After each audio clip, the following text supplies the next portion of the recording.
Good morning, good afternoon, good evening to everybody joining us today on the channel. This is Khoisan Talks, and on this channel we talk everything Khoisan spirituality, Khoisan culture, Khoisan religion, Khoisan social and political structures. My name is Safiha. I am a Khoisan girl from Southern Africa, Cape Town in particular. My tribe is the Khoisan tribe or Khoisan tribe, Khoisan tribe, however you wish to pronounce it. And today I just want to talk about the Khoisan and our culture and what happened to our culture. So the Khoisan are the first indigenous nation of Southern Africa. We are native to the southern parts of Africa. The Khoisan is also believed to be, based on DNA testing and archaeological findings, to be the oldest nation, tribe in the world. So you could say we are First Nation, and from those First Nations, we are first of the First Nations. Science now proves that every human being originated from the Khoisan, which is my nation. And because of colonialism, the Khoisan lost their language, their culture, their beliefs, their land. And I was thinking, out of all the First Nations, because we are not the only First Nation that this has happened to. All First Nations were colonized. In Australia, the Aboriginal in Australia was colonized. The American Indian was colonized. In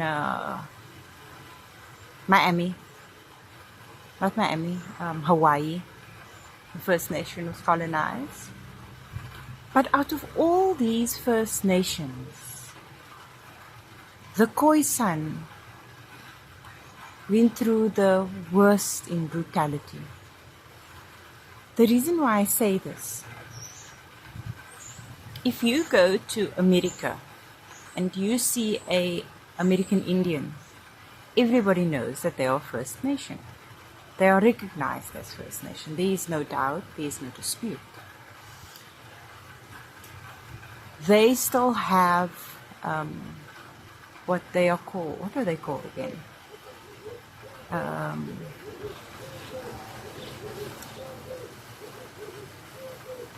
Reservations. The American Indian still lives on reservations, so they still kept a bit of their land. There were treaties signed to keep them safe in a way. If you go to America, the Native American, they still speak their languages. They still know who their tribes are. They still know where their tribes are. If you go to Australia, you find the Aboriginal there. They are recognized as the First Nation. They still speak their languages. They still have their culture, their food. Go anywhere in the world where First Nations were colonized, and they are still recognized as First Nation. Not having lost their culture, most of their culture was still kept. Their languages were preserved. They could speak their languages. Anything, when we talk cultural, they dance, the way they dress, the foods they eat, the way they interact, their ceremonies, their traditional ceremonies, their sacred ceremonies are still practiced. However, for my nation, the first of the First Nations, we were not as fortunate. We lost all our land. We were displaced from all our land. It was against the law to speak our language. So imagine, we were the biggest nation at one point. The Khoi and the San were the biggest nation in the world. Or you can research all these things that I'm saying. The Khoi and the San were the biggest nation in the world. They were also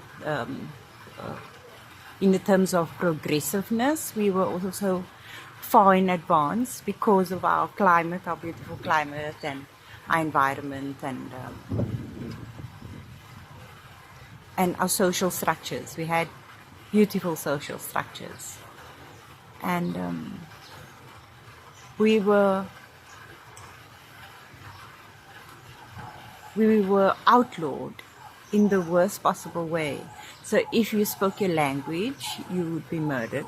A simple sound like or or or or aya, simple sounds, you could get killed. You would, not could, you would be murdered.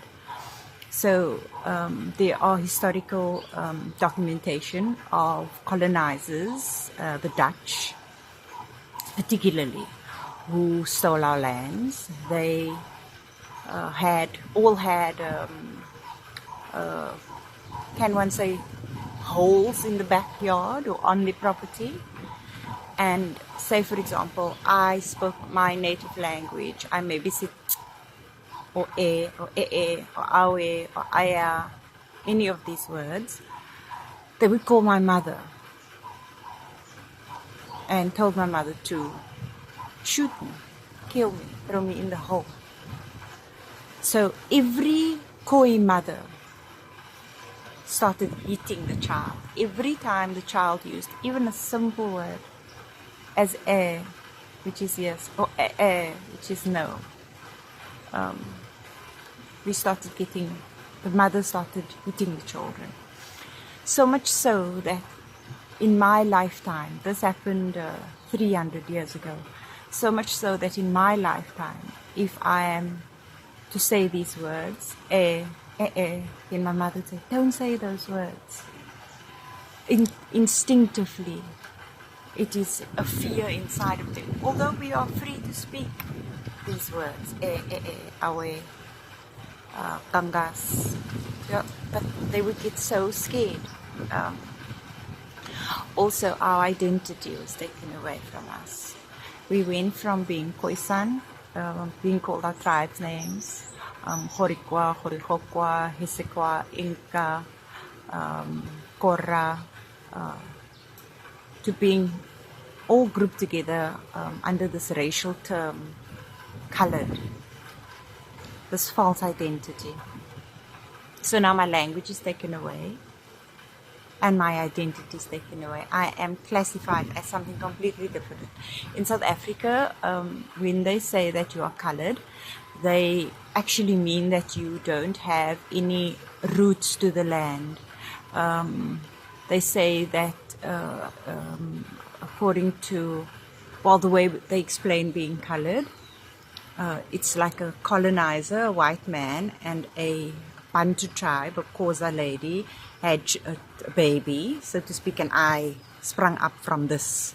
So taking away not only my identity, but my very roots to the land. This lie has been perpetuated over and over again.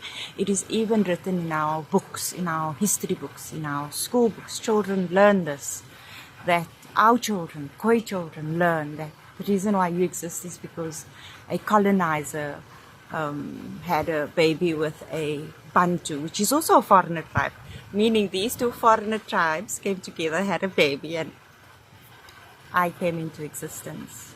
But when we trace our history back, when we trace our lineage back, there's no such evidence. I do this every day. This is what I do.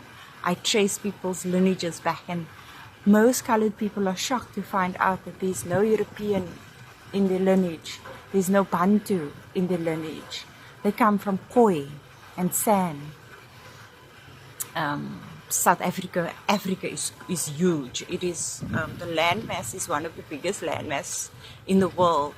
Even this this world map that they've drawn up is a ruse, because Africa, if you look at the size of Europe, Africa is about 3 times the size of Europe. But because the mass, I don't know why they did that. I think it was just diabolical. It was just another ploy by the colonizer to belittle us and to make us feel smaller or less then, so they made the continent smaller. But we are at the very southernmost tip of Africa.